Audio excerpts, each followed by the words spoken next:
So every fall here in the Finger Lakes, we make a big batch of Lincolnshire sausage.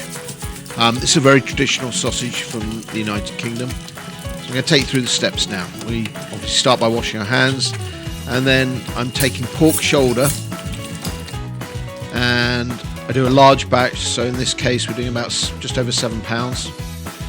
I cube it first of all, remove the shoulder bone if it comes bone in.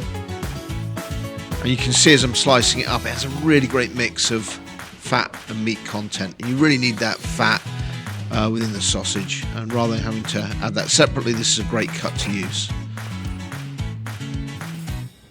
So I'm dicing that up, really serves two purposes. One, it's going to help us to grind it, because it's going to be small enough to fit through the grinder. And two, I actually add all the other ingredients while it's in this stage, so it helps to begin that flavouring process of the meat and the curing process of the meat. Sage, 6 tablespoons of dried sage, or we're really lucky this time of year, we've still got a little bit of fresh sage out in the garden. I'd always prefer to use fresh if it's available. This is Lucy, she's my little helper. She's our blind Jack Russell. So I've added 6 teaspoons of salt. I'm going to add 1.5 teaspoons of ground white pepper, and roughly about 150 grams or 5 ounces of breadcrumb. This can be a sourdough, or in this case we're just using some panko.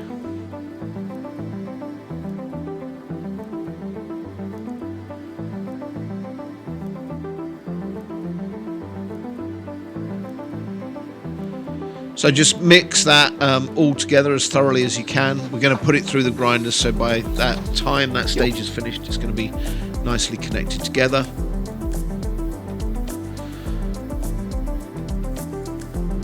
The fresh sage smells so much better than the dried sage. So connecting our grinder to our KitchenAid.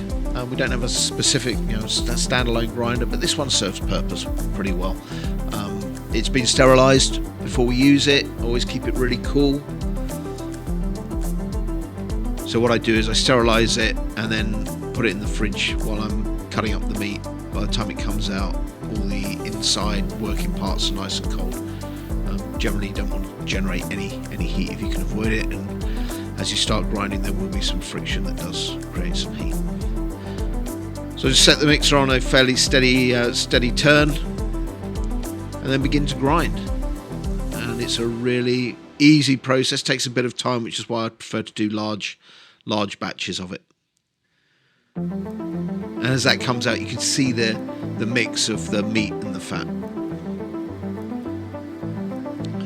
So Lincolnshire sausage traditionally comes from the county of Lincolnshire. Lincolnshire's a lot of reclaimed land, fenless land, so it's great arable.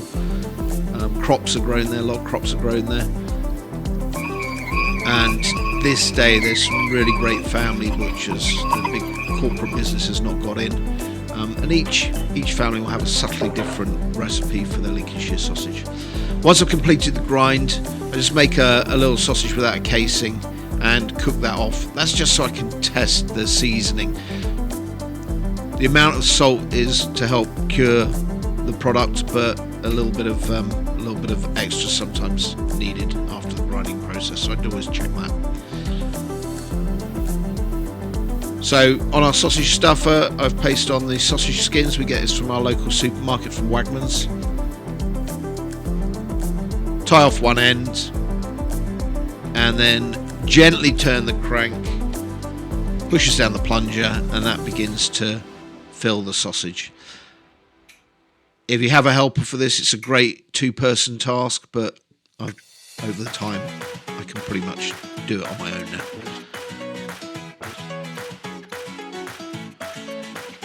As you're teasing it out, you can control how much meat is going into any part of the sausage, but also ensure you don't get any air in there.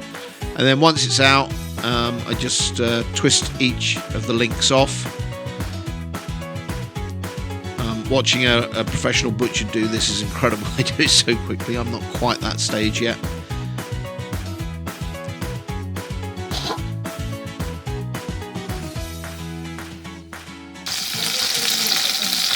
And then we have the finished product. I usually leave them in the fridge overnight to set up, and then we'll divide them up and put them in vacuum packs and freeze them, so we always have them. Just a quick reminder of the ingredients, and thanks so much for watching.